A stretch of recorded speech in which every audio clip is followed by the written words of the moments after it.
Il existait une époque où le polythéisme régnait. Il y avait des dieux, des déesses, des entités diverses.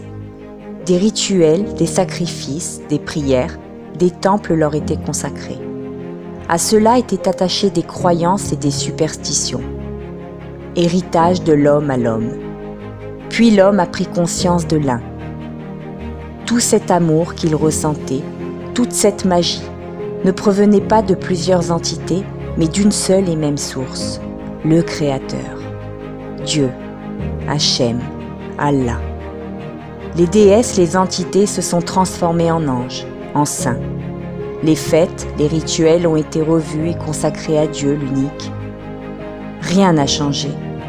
Nous avons juste mis de nouveaux vêtements à toutes ces idoles. Les lois, les concepts de vie, les religions, les politiques sont le fruit de cette idolâtrie.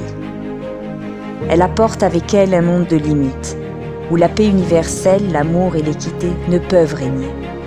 Marche ou crève sont les bases de cette société. Tout est contrôlé, jugé, condamné. Un monde où les politiques s'occupent de l'avoir en détruisant nos êtres et les religions de notre être pour avoir. Ici, la survie est devenue la vie. Les vêtements, la nourriture, le logement sont devenus nos raisons d'être. La terre est un énorme centre commercial. Tout est marchandise, tout se vend. La vie est en prison, mais elle n'est pas morte. Nous pouvons la libérer. Nous allons la libérer. Ce n'est qu'une question de temps. Nombreux sont ceux qui nous ont crié la solution au détriment de leur vie. Dieu est un, il vit en nous, agit à travers nous. Il est amour, nous sommes un. Pourquoi est-ce si important, vital même? Parce que sans Dieu, le monde meurt. Parce qu'il est la vie et que nous la détruisons. Parce qu'il est amour et que nous laissons la haine nous gouverner. Nous avons fait de ce monde un cimetière où même les morts ne peuvent se reposer. La paix ne règne nulle part. Un monde de mensonges, de séparation, de dualité, de compétition. Nous avons séparé Dieu de la vie. La vie sur terre finalement n'a pas vraiment d'importance.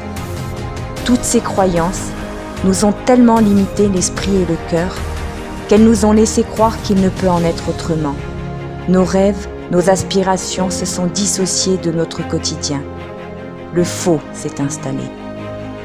En admirant, en allant à la ressemblance d'un homme, que ce soit un saint, un prophète, un artiste, un voisin, un père, une grand-mère, nous nous empêchons d'être nous-mêmes. Refuser d'être soi, c'est refuser Dieu. En priant des saints, des anges, nous laissons entrer dans nos cœurs des intermédiaires et installons des limites à l'infini de Dieu. Dieu nous aime pour ce que nous sommes. S'il avait voulu que les hommes soient tous comme Moïse, Jésus, Mohamed, Gandhi, Bouddha, cela serait. Chaque fleur, chaque arbre, chaque animal, chaque brin d'herbe, chaque homme, chaque étoile sont les fruits de sa volonté, de son amour. Nous n'avons pas besoin de loi, nous avons besoin d'aimer. Nous avons besoin de remplir nos cœurs, nos pensées, nos tripes, de tout cet amour exprimé dans la création de Dieu. Nous avons besoin de laisser grandir cette flamme intérieure pour être. Nous avons besoin de rire, de partager.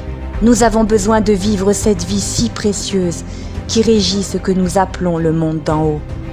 La vie a un sens. Nous ne sommes pas en compétition, nous nous complétons. Lorsque l'on tombe amoureux, l'autre prend toute la place. Les journées sont ensoleillées, même par temps de pluie. Tout est plus beau. Lorsque l'être aimé nous transmet son univers, des choses qui n'avaient aucun intérêt auparavant deviennent passionnantes. Une personne a le don de nous animer, au point de se dépasser. En allant vers Dieu, sans limite, sans intermédiaire physique ou spirituel, nous apprenons à aimer le tout, toute la création de Dieu.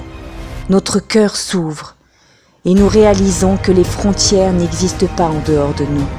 Avec Dieu, il n'y a plus de place pour les lois, les choix.